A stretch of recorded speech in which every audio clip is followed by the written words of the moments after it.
What are you hearing from the White House at this stage?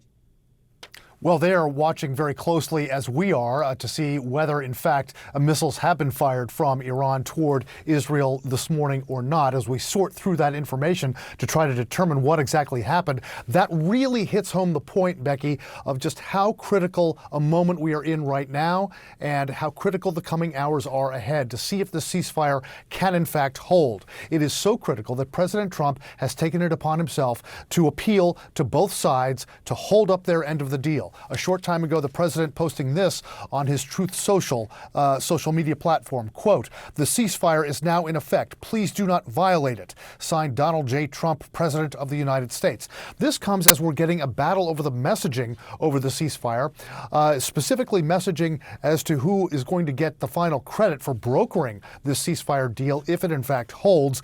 President Trump on Monday evening, late, posted this on social media, claiming that Israel and Iran came to him first, asking him to broker a deal. This is what he said, quote, "Israel and Iran came to me almost simultaneously and said peace. I knew the time was now. The world and the Middle East are the real winners. Both nations will see tremendous love, peace, and prosperity in their futures." That is the message from Washington. There is a very different message from Tehran this morning, from Iranian state media and a news anchor there, who said, quote, "In a begging-like manner of urging, Trump requested the initiation of a ceasefire in the imposed Zionist enemy war against our country." So Tehran claiming that Trump begged them for a ceasefire. Donald Trump claiming that Israel and Iran came to him asking for a ceasefire.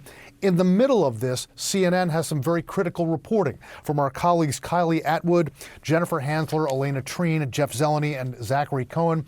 They are reporting that behind the scenes, Donald Trump's national security team and his diplomatic team worked furiously in those critical hours after Iran launched an airstrike against that U.S. base in Qatar, that this team worked furiously behind the scenes to try to broker a ceasefire deal. According to our sources, President Trump himself communicated directly with Benjamin Netanyahu, the Prime Minister of Israel, and he communicated directly with the Emir of Qatar, Emir Tamim bin Hamad bin Khalifa Al Thani.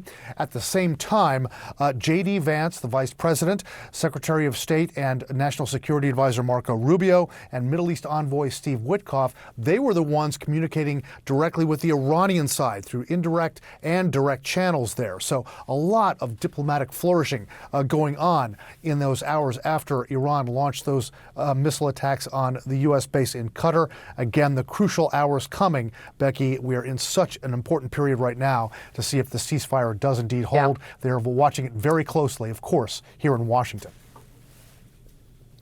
And Brian, very briefly, Israel touting its remarkable success, saying that it has, effectively fulfilled its goals in its attacks on Iran.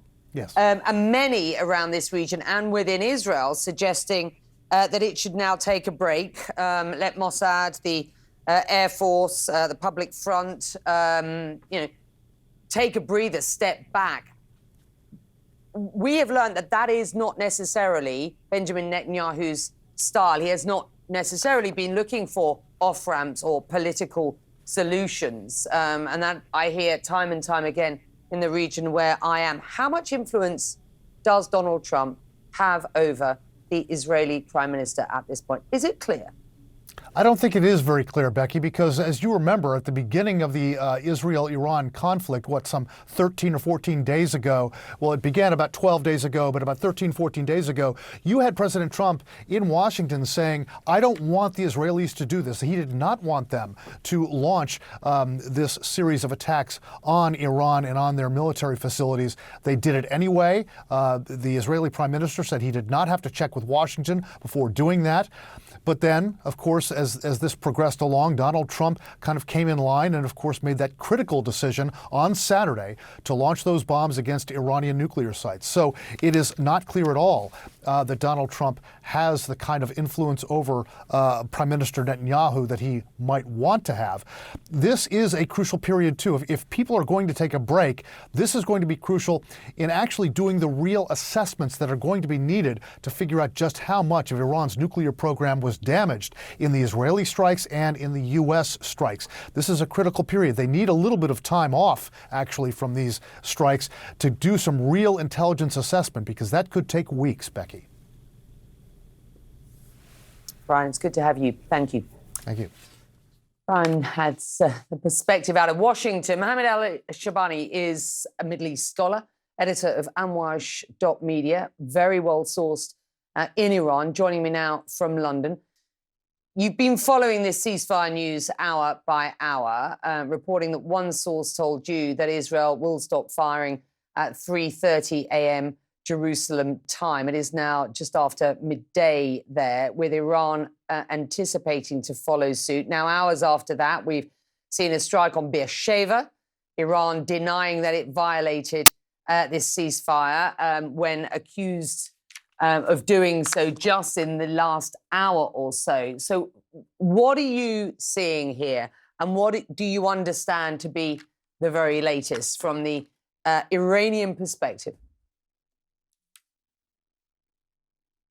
Thank you, Becky. So I think there's been quite a lot of ambiguity about the timelines. As your previous guest also noted, Donald Trump, when he announced it, he stated that the timeline would take effect 6 hours subsequently, and that there would be a 24-hour kind of mark where the ceasefire transitions into a cessation of hostilities altogether. The Iranian side, they came out quite clearly and also telling us at Amwash basically that Iran will stop firing shortly after Israel stops firing. And last night, apparently, Israel did among its heaviest bombings since the conflict began in Tehran. Apparently, according to eyewitnesses, bunker busters were used. There are suspicions there may have been a high-profile target being bombed. So, mindful of all of that, the foreign minister of Iran also went out saying that although there is a timeline, there's a deadline, they're going to strike until the very last minute. And there's probably a variety of factors involved here. Number one, they want to show that they didn't surrender. They fought until the very end. And I imagine that there are also factions within Iran that are not very happy with the ceasefire. Already we're seeing a kind of discourse from the side that's not very happy with this, saying that this is an imposed peace. And of course, there are many questions about the future of the ceasefire, what kind of shape it may take. Yeah, and I just want to pick up on one thing you said.